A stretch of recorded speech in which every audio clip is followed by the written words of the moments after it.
Hello friends, welcome to our channel.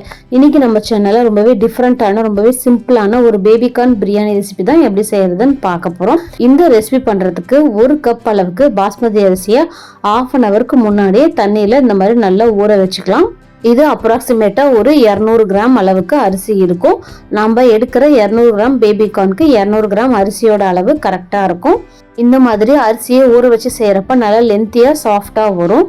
இப்போ அடுத்ததாக பிரியாணி பண்ணுறதுக்கு ஒரு பேனில் 3 டேபிள் ஸ்பூன் வரைக்கும் எண்ணெய் சேர்த்துட்டு ஒரே 1 டேபிள் ஸ்பூன் அளவுக்கு நெய் சேர்த்துக்கலாம். இப்போ இதில் ஒரு 10 முந்திரியை இந்த மாதிரி 2ஆக உடச்சி சேர்த்துட்டு நல்லா கோல்டன் கலரில் வர வரைக்கும் நல்லா ரோஸ்ட் பண்ணி எடுத்துக்கலாம். இந்த பிரியாணிக்கு முந்திரி நிறையா சேர்த்து செஞ்சு பாருங்கள், ரொம்பவே டேஸ்ட்டாக இருக்கும், சாப்பிட்றதுக்கும் நல்லா ரிச்சாக இருக்கும். இப்போ இந்த மாதிரி ரோஸ்ட் பண்ண முந்திரியை தனியாக ஒரு பாத்திரத்தில் எடுத்து வச்சுட்டு இதில் ஒரு 2 பெரிய வெங்காயத்தை இந்த மாதிரி மெலிசாக கட் பண்ணி சேர்த்துக்கலாம்.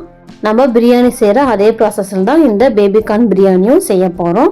இப்போ வெங்காயம் ஓரளவுக்கு லைட் கோல்டன் கலரில் வரணும். அது வரைக்கும் அடுப்பை மீடியம் ஃப்ளேம்லேயே வச்சு இதை கிளறி விட்டுட்டே இருங்க. ஓரளவு நல்லா வதங்கி வந்ததுக்கு அப்புறமா 1 டீஸ்பூன் அளவுக்கு இஞ்சி பூண்டு பேஸ்ட் இதில் சேர்த்துக்கலாம். வெஜிடேரியன் ரெசிபி எல்லாத்துக்குமே இஞ்சி பூண்டு பேஸ்ட் கொஞ்சம் கம்மியான அளவில் தான் சேர்த்துக்கணும்.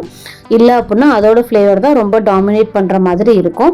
இஞ்சி பூண்டு நல்லா வதங்கினதுக்கு அப்புறமா ஒரு 3 பச்சை மிளகாயை முழுசாக இதில் சேர்த்துட்டு ஒரே ஒரு சின்ன சைஸ் தக்காளியை இதில் சேர்த்துக்கலாம். தக்காளி ரொம்பவே கொஞ்சமான அளவில் தான் சேர்க்கணும். இப்போ அடுத்ததாக இதில் ஒரு 1/4 டீஸ்பூன் அளவுக்கு பிரியாணி மசாலா சேர்த்துக்கலாம். பிரியாணி மசாலா ரெசிபி ஆல்ரெடி நம்ம சேனலில் இருக்குது, லிங்க் டிஸ்கிரிப்ஷனில் தர செக் பண்ணி பாருங்கள்.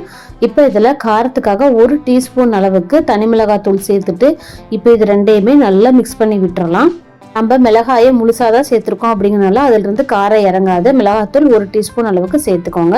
இப்போ தக்காளி எல்லாமே நல்லா இந்த மாதிரி மசிஞ்சு வர வரைக்கும் வதக்கிட்டு இதில் பேபிகார்ன் சேர்த்துக்கலாம். இந்த மாதிரி ரவுண்ட் பீசஸாக கட் பண்ணி சேர்த்துக்கோங்க. கூடவே ஒரு 2 கொத்து புதினாவை இதில் சேர்த்துக்கலாம். சேர்த்துட்டு இந்த மசாலாவோட இந்த பேபிகார்ன் எல்லாமே நல்லா மிக்ஸ் ஆகிற அளவுக்கு ஒரு டைம் நல்லா மிக்ஸ் பண்ணி விட்டுறலாம். பாருங்க, நல்லா மிக்ஸ் பண்ணி விட்டாச்சு. இப்போ இதில் தண்ணி சேர்த்துக்கலாம். நம்ம எடுத்துருக்கிற 1 கப் பாஸ்மதி அரிசிக்கு 1.5 கப் அளவுக்கு தண்ணி சேர்த்துக்கிட்டாலே கரெக்டாக இருக்கும்.